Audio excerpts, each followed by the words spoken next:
Достар, сәлем. Бүгін сіздермен сигара буректің рецептімен бөліскім келеді. Соңына дейін бірге көріп, ұнап жатса лайк, комментарий қалдырып, каналыма жазылып кетулеріңізді сұраймын.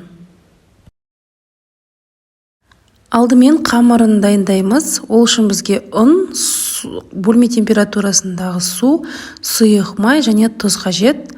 Суды құямыз және тұз, сұйық майды құйып, әбден барлығын араластырып, тұзы ерігенше жақсылап араластырамыз.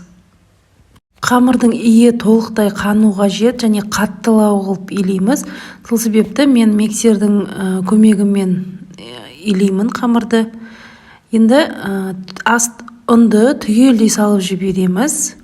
Осындай нан илеуге арналған насадкасымен бірден жылдамдықты мүлдем артпаймыз. Тек бірде ең баяу жылдамдықта илеп аламыз. Қамырымыз жинақталғаннан кейінде 5-7 минут баяу жылдамдықта иін қандырып аламыз. Мінекей қамырымыз дайын, біріктіріп аламыз осылай. Және салафан мешокпен жауып 10-15 минутқа тындырып қоя тұрамыз. Ал біз салмасын дайындауға кірісеміз.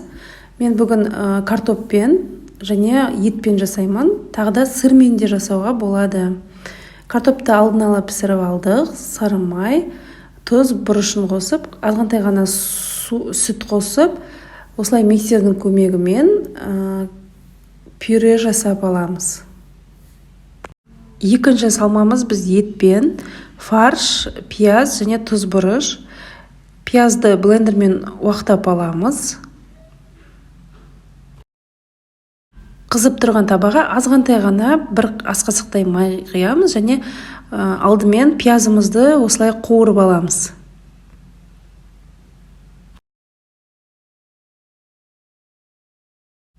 Қуырып алдық, кішкене үстіне фаршымызды саламыз және тұз, бұрышын салып, жақсылап барлығы біркелкі болғанша араластырамыз. Бізде фарш толықтай пісуі қажет, пісіп тұру керек. Себебі бөректерді біз майға қуырғанда тез-тез қуырып аламыз. Сол себепті осылай толықтай фаршын пісіріп аламыз алдын ала. Ендігі кезекте қамырды 100-110 граммнан бөліп аламыз. Бізде 15 бөлікке бөлінді. Барлығын осылай дөңгелектеп, қолдың көмегімен немесе тақтайдың көмегімен осылай ішіне қарай түйіп дөңгелектеп шығамыз.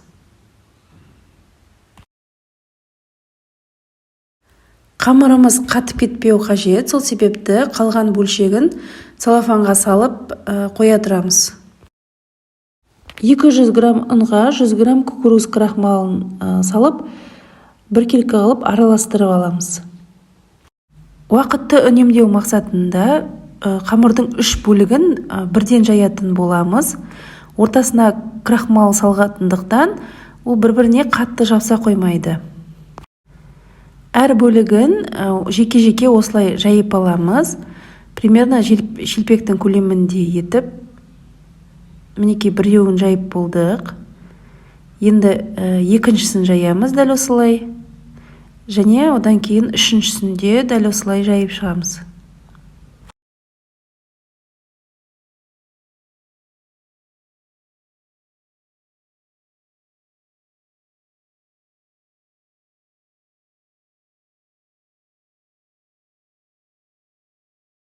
Енді ортасына ұн мен крахмалымызды молынан сеуіп, 3 қамырымызды біріктіреміз. Және осылай жаямыз. Арасында ауыстырып тұрамыз. Қатты жапса қоймайды. Негізі мүлдем жауыспау қажет. Мінекей алынады осылай. Арасында ауыстырып тұрамыз. Оғанда ұн мен крахмалымызды ортасына сеуіп, дәл видеодағыдай жасасаңыздар болады. Негізі бөрекке арналған арнайы оқтаулар болады, немесе ұзындау оқтау болса өте ыңғайлы болатын еді. Менің оқтауым кішілеу болып қалды.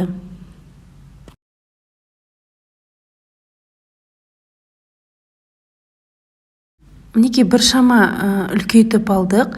Енді үлкейгеннен кейін әр қамырымызды бөлек-бөлек қайта бөлек-бөлек жаямыз. Бұл қамырды юфта деп атайды. Өте жұп-жұқа болуы қажет.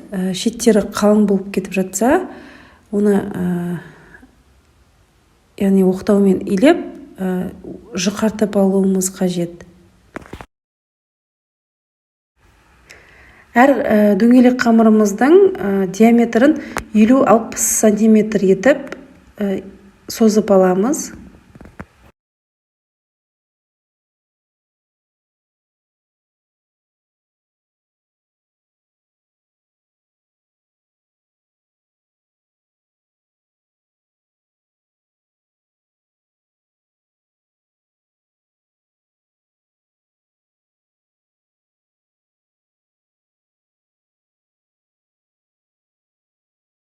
Қалған екі бөлігінде дәл осылай жұп-жұқа етіп жайып аламыз. 3 бөлігінде жайып алдық.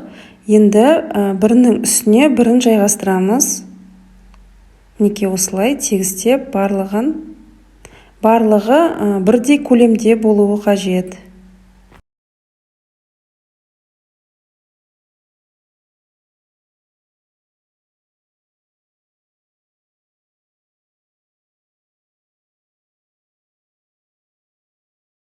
Енді пышақтың көмегімен ортасынан бір бөлеміз. Және оны бірінің үстіне бірін қойып, тағы да ортасынан бөлеміз.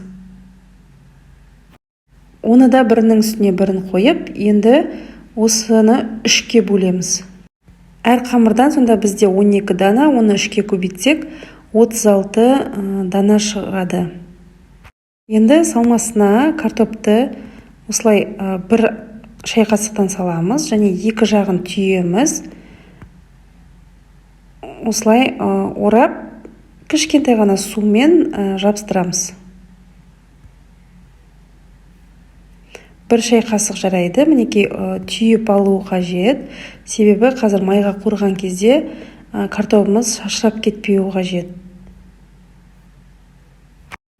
Суды да тек саусақтың ұшымен ғана тегіземіз. Шылқытып жіберуге дағы болмайды. Келесі салмасына ет саламыз. Олды да бір шай қасықтан салсақ жарайды. Екі жағын біріктіреміз. Және осылай орап шығамыз.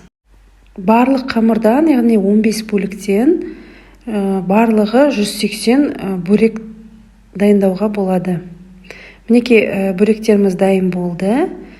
Енді қызып тұрған майға қуырып аламыз. Алдын ала осындай майды сорғықтыру үшін салфетка дайындап аламыз. Және бауырсақ сияқты көп мөлшерде май құймаймыз. Осылай азғантай ғана мөлшерде. Және бөректеріміз жай отта піседі, өте тез піседі. Қызарған бойда осылай ауыстырып, барлығын пісіріп аламыз. Жалпы бөректерді мұздатқышта сақтауға да болады. Бірінші қатырып алып, содан кейін барып ыдыста сақтаймыз. Мұздатқышта сақтау мерзімі 3 ай. Мінекей қытырлақ сигара бөректеріміз дайын болды. Өте дәмді шығады. Жасап көріңіздер. Мінекей мынау етпен және картоппен. Достар, егер видео ұнаса, мені қолдап, лайк, комментарий қалдырып, каналыма жазылуды ұмытпаймыз. Астарыңыз дәмді болсын.